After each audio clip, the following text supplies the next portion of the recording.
আসসালামু আলাইকুম ওয়া রাহমাতুল্লাহি ওয়া বারাকাতুহু। দেশ ও প্রবাস থেকে যারা দেখছেন আশা করি সকলে ভালো আছেন এবং সুস্থ আছেন। নতুন আরো একটি ভিডিও নিয়ে আপনাদের সামনে উপস্থিত হয়েছি রমাদান স্পেশাল সিরিজের ষষ্ঠ পর্ব নিয়ে, অর্থাৎ কুরআনে কারীমের তেলাওয়াতের বিশেষ উপকার ও কুরআন পড়ার এবং শোনার আদব নিয়ে। কোরআনে কারীম তেলাওয়াত আমরা করি, কিন্তু আমরা তেলাওয়াতের সময় আমাদের মন মানসিকতা কেমন হওয়া উচিত এবং এর আদব এবং কোরআনে কারীম তেলাওয়াত করলে কি কি উপকার, এগুলো আমরা অনেকে জানি না। এজন্য এগুলো জানলে আমাদের জন্য আরো ভালো হবে। সেই হিসাবে আজকের এই পর্ব, কারণ রোজার মাসে যত বেশি কোরআন তেলাওয়াত করা হবে তত বেশি নিজেদের জন্য তত বেশি লাভ হবে, কারণ রমজান মাস কোরআনের মাস। এখন আমরা মূল পর্বে চলে আসি।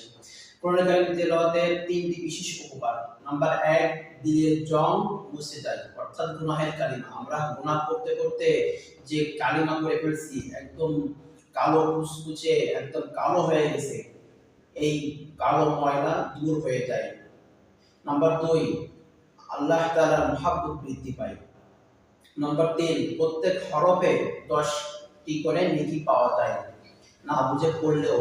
অনেকে বলে যে না বুঝে পড়লে কোন নেকি নাই, এই কথা সঠিক নয়। এখন আসি কোরআনে কারীম তেলাওয়াতের দুটি আদব নিয়ে।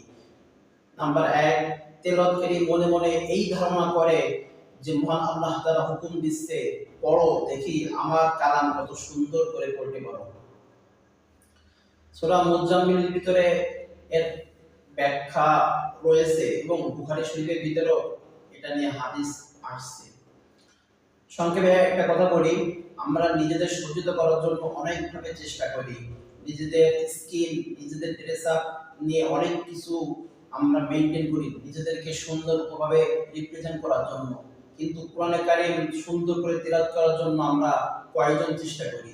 তো এজন্য নিজের মনের ভিতরে, নিজের মানসিকতার ভিতরে এমনভাবে সেট করতে হবে যেন আল্লাহ তাআলার কালাম পড়ার সময় যত সুন্দর করে পড়া যায় তত আল্লাহ তাআলা বেশি খুশি হবেন এবং তত আল্লাহ তাআলা আমাদের উপর বেশি খুশি হবেন, আমাদের জন্য নাজাত পাওয়াটা ততটাই সহজ হবে। তো নাম্বার 2, শ্রবণকারীরা অন্তরে এই ধারণা করবে যে মহান আল্লাহ তাআলা পবিত্র কালাম তেলাওয়াত করা হচ্ছে, সুতরাং অত্যন্ত ভক্তি, মুহাব্বত ও মনোযোগ সহকারে কোরআন শরীফ তেলাওয়াত করা অপরিহার্য। সূরা আরাফের ভিতরে এটা নিয়ে আছে। এজন্য আমরা চেষ্টা করব যে কোরআনে কারীমের যে আদব এবং আনুষঙ্গিক যেসব বিষয় আছে এগুলো খেয়াল করে কোরআনে কারীম তেলাওয়াত করার জন্য এবং শোনার জন্য।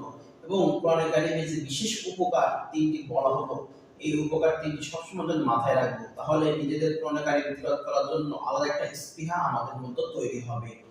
আশা করি সকলে বুঝতে পারছেন এবং সকলে আমল করবেন। আল্লাহ তাআলা আমাকেও আমল করার তৌফিক দান করেন। আসসালামু আলাইকুম ওয়া রাহমাতুল্লাহি ওয়া বারাকাতুহু।